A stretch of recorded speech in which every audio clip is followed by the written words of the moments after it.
Как некоторые из вас наверняка уже знают, или банально, если вы внимательные игроки, то некоторые из вас могли заметить, что уже в этот четверг, 5 февраля, в игре снова обновится фаза. Точно так же, как и закончится ныне проводимая кампания в честь 950 миллионов скачиваний. А это означает, что на смену ей должна прийти другая кампания, о которой я уже заикался в одном из предыдущих роликов. Да и в принципе, если вы играете в eFootball не первый год, то наверняка и сами понимаете, что к чему, то есть какая кампания у нас ожидается следующей, а именно бразильская карнавальная кампания. Я не знаю, почему так повелось, связано ли это с культурой или там с какими-то особенностями, ну вот вечно там в начале февраля вот бразильская карнавальная кампания в eFootball стартует, видать, ввиду того, что в Бразилии тоже проходит нечто подобное. И в сегодняшнем ролике давайте вкратце обсудим, что мы сможем получить вместе с этой кампанией и в целом, что ожидать от предстоящего четверга. Ёбаный рот этого казино, блядь.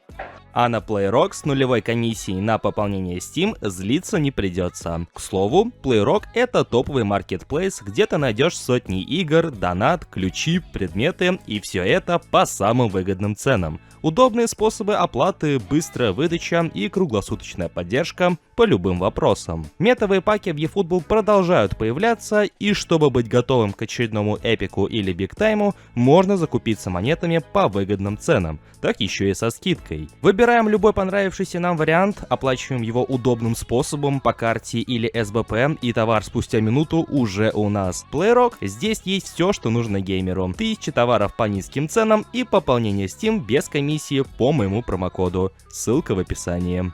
Сам факт проведения бразильской кампании в игре уже отчасти подтвержден, он был упомянут в бразильских аккаунтах на просторах Твиттера, то есть это уже информация по сути подтвержденная, хоть и Konami самостоятельно об этом не говорят, но факт остается фактом, в этот четверг, там с вероятностью 99% у нас будет кампания именно что в честь бразильского карнавала. Что из себя представляла эта кампания в предыдущие годы? Да на самом деле ничего особенного, просто контент был завязан именно на бразильских командах и на некоторых бразильских игроках, но за одним исключением, что вот в 23-й части в рамках этой же кампании была такая ощутимая раздача, ведь именно тогда, получается в 23-м году, игрокам раздавали легендарные карточки бразильских игроков. Ну как сказать раздавали, это был рандом, то есть это был рандомный пак, из которого нам случайным образом мог выпасть любой бразильский футболист. Там был и Рональдиньо, и Ромарио, и Роберто Карлос, и Денилсон, и еще, по-моему, кто-то был, но сам вот факт, что раздавали вот такие вот интересные модельки с неплохими на тот момент цифрами для всех и вся, по сути, и для донатеров, и для фри-то-плейщиков, и лишь с печалью остается констатировать, что впоследствии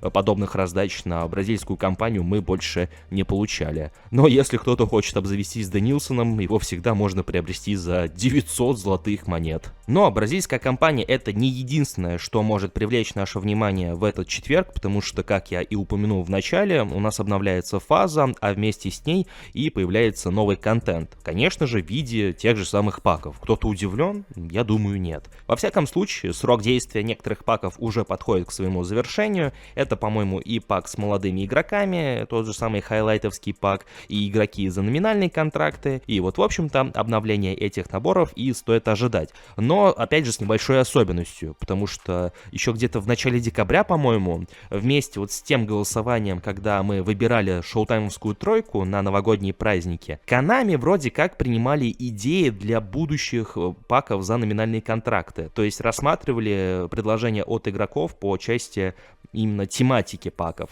с какими игроками сделать номинальный пак в будущем. И по итогу, если я все правильно понимаю, Konami вот выбрали следующие варианты. Игроки с дредами, игроки, которые любят аниме, которые там родились в каком-то году и так далее. И вот, в общем-то, если я опять же все правильно понимаю, один из этих вариантов будет задействован в игре, и вот по подобной тематике в четверг мы также увидим номинальный пак. И учитывая, что фаза постепенно подходит к концу, интересно узнать, как у вас в целом обстоят дела в дивизионах, успеваете ли вы забрать Джека Грилиша, хотя тот, по-моему, словил травму, поэтому не знаю, что будет с его физической формой в ближайшие недели.